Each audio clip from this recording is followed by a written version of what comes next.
नमस्ते दोस्तों, आज की इस वीडियो में मैं बात करने वाला हूं भारत के वित्त विधेयक 2025 के बारे में। इसमें प्रत्यक्ष और अप्रत्यक्ष कर प्रणाली में कई महत्वपूर्ण संशोधन किए गए हैं। आइए इस विधेयक की आलोचनात्मक समीक्षा करते हैं और संभावित सुधारों पर चर्चा करते हैं। सबसे पहले हम भारत की वर्तमान आर्थिक स्थिति पर नजर डालते हैं। 2024 to 25 में जीडीपी वृद्धि दर 6.5% रहने की संभावना है। मुद्रास्फीति 4.8% के आसपास बनी हुई है। बेरोजगारी दर 7 to 8% के बीच अनुमानित है और राजकोषीय घाटा 5.9% के स्तर पर है।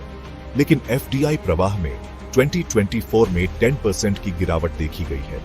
अब बात करते हैं वित्त विधेयक 2025 के प्रमुख प्रावधानों की। प्रत्यक्ष करों में कई बदलाव किए गए हैं। व्यक्तिगत कर स्लैब में सीमित बदलाव हुए हैं, लेकिन उच्च आय वर्ग पर अधिभार बढ़ाया गया है। आरएस 60 लाख तक की वार्षिक आय पर कर छूट बरकरार रखी गई है।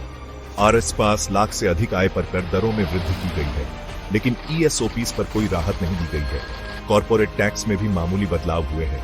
एमएसएमईज के लिए कुछ राहत दी गई है, लेकिन स्टार्टअप्स के लिए कर छूट की समयावधि नहीं बढ़ाई गई है। आइए अब अप्रत्यक्ष करों पर नजर डालते हैं। जीएसटी संरचना में कोई बड़ा बदलाव नहीं हुआ है और छोटे कारोबारियों के लिए अनुपालन बोझ कम करने के प्रयास नहीं किए गए हैं। सीमा शुल्क में वृद्धि की गई है, खासकर इलेक्ट्रॉनिक्स और पेट्रोलियम उत्पादों पर। आयातित गाड़ियों और विलासिता की वस्तुओं पर भी शुल्क बढ़ाया गया है। डिजिटल सेवाओं और ई कॉमर्स पर कर नीति में आंशिक सुधार किए गए हैं, लेकिन क्रिप्टो करेंसी पर कर दरों में कोई कमी नहीं की गई है। अब इस विधेयक की आलोचनात्मक समीक्षा करते हैं।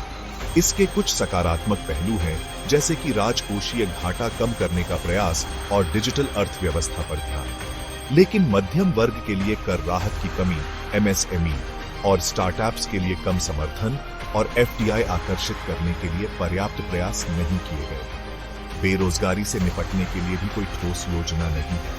अंत में कुछ आवश्यक सुधारों की बात करते हैं। मध्यम वर्ग के लिए आयकर छूट बढ़ाई जाए, एमएसएमई और स्टार्टअप्स को कर प्रोत्साहन दिए जाए और एफडीआई नीति को सरल बनाया जाए। विनिर्माण और कृषि क्षेत्र को बढ़ावा देने के लिए कर छूट दी जाए और डिजिटल स्टार्टअप्स को सब्सिडी दी जाए। जीएसटी संरचना को भी सरल बनाया जाए और छोटे व्यापारियों के लिए कर दरों में राहत दी जाए। इस विधेयक में कई सकारात्मक पहल है, लेकिन कई महत्वपूर्ण क्षेत्रों में सुधार की आवश्यकता है। यदि सही सुधार किए जाएं, तो यह विधेयक भारत की अर्थव्यवस्था को तेजी से बढ़ाने में सहायक हो सकता है। आपको यह वीडियो कैसी लगी, हमें कमेंट्स में जरूर बताएं। वीडियो को लाइक और शेयर करें और चैनल को सब्सक्राइब करना ना भूलें। धन्यवाद।